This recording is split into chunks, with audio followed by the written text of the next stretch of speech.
بك رمضان نرقى بك رمضان. چیل حدیث نبوی در فضیلت رمضان.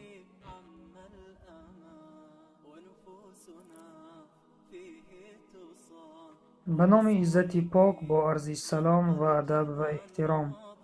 از انس خداوند از او راضی باد روایت است که پیامبر اکرم صلی الله علیه و سلم فرمودند: حسد بردن عملهای نیک را نیست می کند به گونه‌ای که آتش هیزم را نابود می سازد. صدقه جرم و گناه را از بین می برد به گونه‌ای که آب آتش را خاموش می کند. نماز نوری مؤمن و روزه سپر از آتش دوزخ است. روایت ابن ماجه رحمه الله. حسد از جمله گناهان کبیره بوده آن اعتراض به قضا و قدر خداوند می باشد.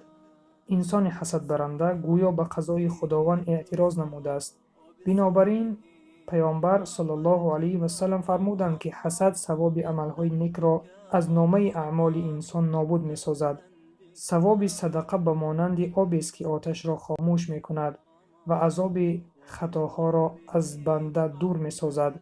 ثواب نماز برای نمازگزار در قبر و پل صراط نور است.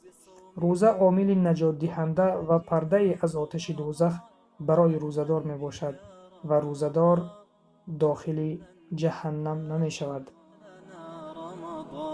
وبقربه عم الأمان ونفوسنا فيه تصان وبصوم